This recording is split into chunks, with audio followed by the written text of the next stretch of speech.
जिंदगी आज़ादी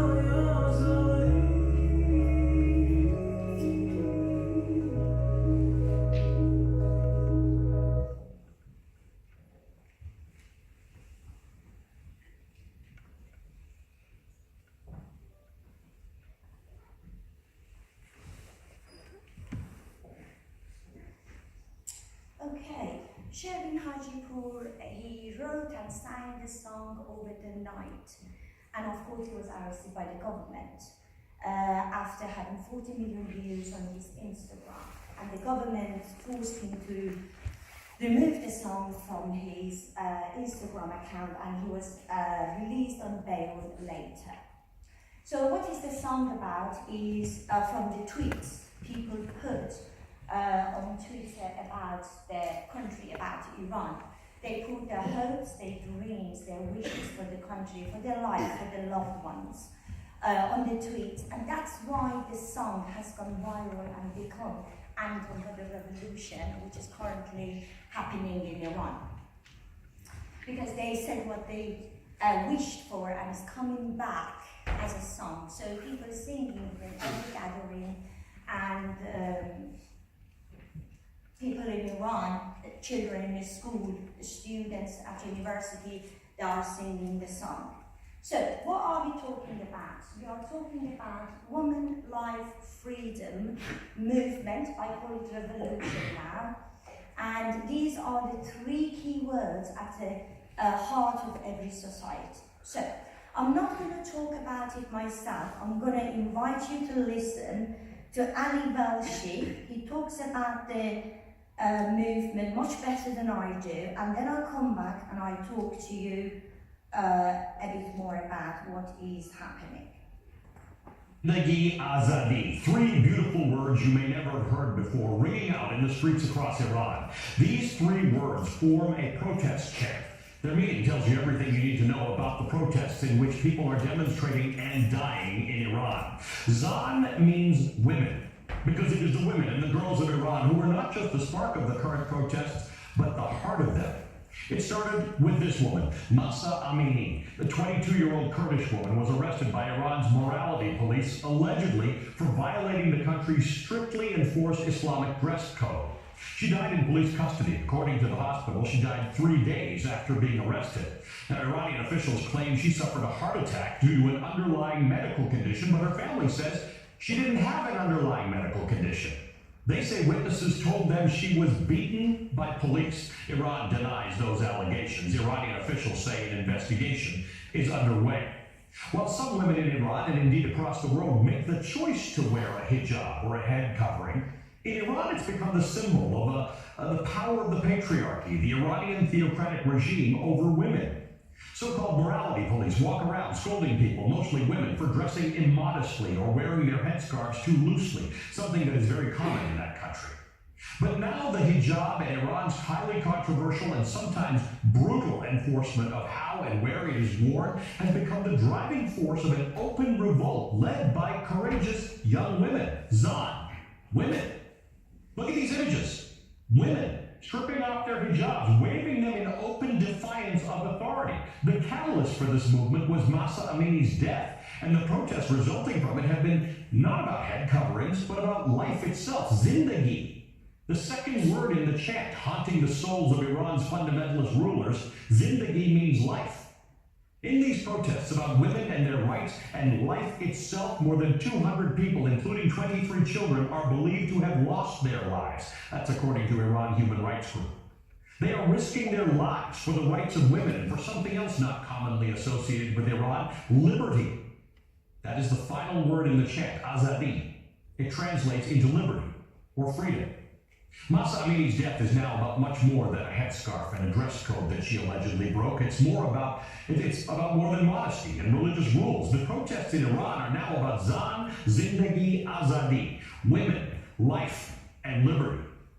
Most of us take for granted the ability to make certain basic choices like what we wear without the government interfering, but not in Iran, where women and girls are literally enshrined in law as second-class citizens, mandated to wear hijabs, to wear so-called modest clothing, and to hide their hair in public, forced to be invisible.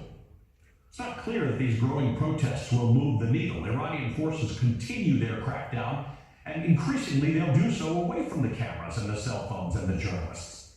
And more people will lose their lives. But something about this movement does feel different to me. A younger generation of Iranians seems to be saying enough is enough. For years, young people in Iran have watched as their older siblings and their parents choked in silence under the increasingly insular Islamic Republic. They have lived a life fighting for azadi, for freedom. They are facing increasing economic hardship and civil oppression, but led in large part by the girls and women in their ranks, they seem determined to redraw the path of their own futures. Look at this. NBC News has reviewed social media videos showing girls in schoolyards, this particular schoolyard, standing up to traditional symbols of authority. You see students waving their headscarves and punching their fists in the air while heckling a man at a podium in front of them. This kind of dissent was almost unheard of prior to this movement. These girls know the risks they are taking. They know that not abiding by the government's dress code could mean punishment and even death, but they also know what's at stake when a woman's rights are taken away. We've seen this play out time and time again in Iran. For decades, everyday Iranians have given up their lives, zindagi, fighting against the regime and its oppressive principles. And every time the Islamic Republic of Iran proves too powerful to counter, maybe this time will be different. So to the women of Iran, I say, you are not voiceless. You are not invisible. We hear you. We see you. Zan, Zindagi, Azadi. For the women, for life, and for liberty. Okay, so let's see what is different this time. Sorry, you have to put up with my IT skills. So, okay. So, Iran has a long history of mass protests. If you are interested in politics, you may have seen it in the last 4 decades that have been counted a few times. But what is different this time is that girls as young as 11 years old, they are taking their headscarf and they chanting woman life, freedom, and death to dictator. And of course, they have been arrested. Do you know 11 years old? Can you imagine an 11 years old being arrested because of speaking up? Well, it is happening. All around the country, especially young people, they get together for 10-15 minutes, they do demonstration, they disband very quickly because they want to avoid arrested. The symbol is that they take their headscarf off, they burn their headscarves, and they have to cover their faces because the government using the videos to chase them down and arrest them. There isn't a specific leader because people are disconnected. The movement is locally arranged, and the internet is shut down for the last 7 weeks. And even in the evening, the mobile lines are disconnected as well, so people cannot communicate with each other and let each other know where they are. There are symbolic actions like cutting hairs and waving their headscarves. The woman you see in the picture is a mother of one of the young people being killed in the demonstration, and she cut her hair just to show the grief and the excessive pain. And that it has become symbols, and many people around the world show their solidarity with the people of Iran in that case. The movement is not just about social or political, it's about everything, it's about life. It says it in the chants they say all the time. And as you see, these photos are from my personal Instagram and Twitter, because there is no independent news agents in Iran. They are not allowed to be the BBC, CNN, so everything comes out if people can post their videos or pictures, send it to people they know outside the Iran. And Iranian or around the world, they have been supportive, united to help people. They put pressure on the governments. They raised the awareness of violation of human rights in Iran. And as a result, there have been some movements. For example, 2 weeks ago, there was a discussion in UK Parliament regarding the Iran crisis. So, what is happening? Last week, when I stood here and talked to Law 6, I said there are 300 deaths.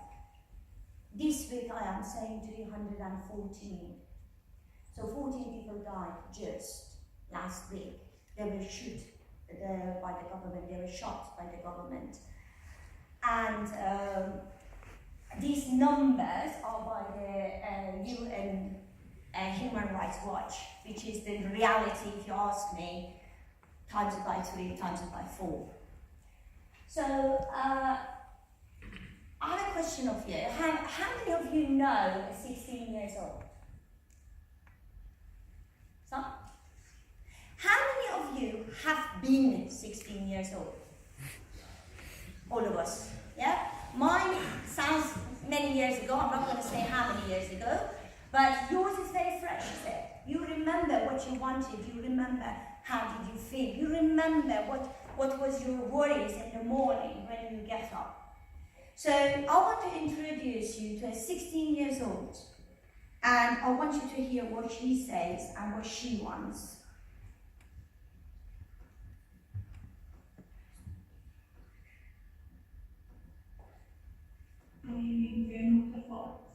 My lover's got humor.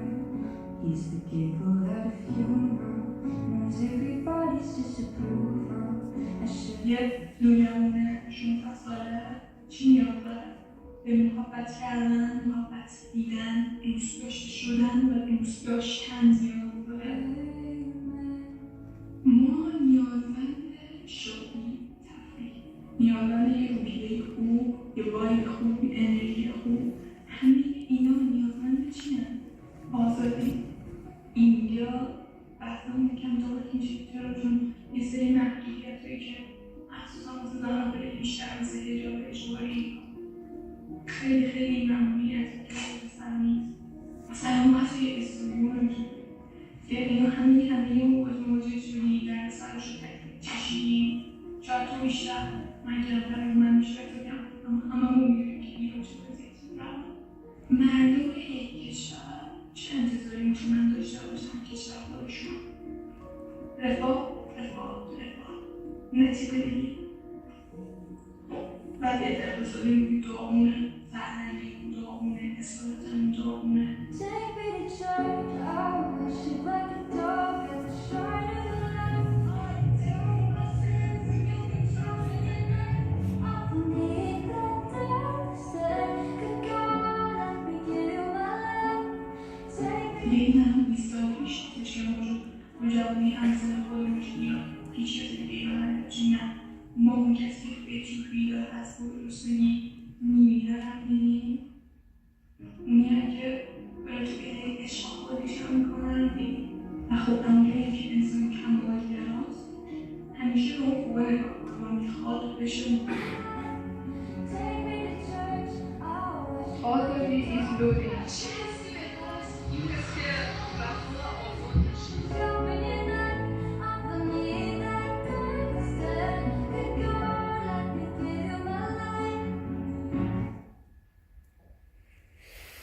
Okay, so I know it is your lesson time and I try to wrap it up as quick as possible. So, no one expects you to care.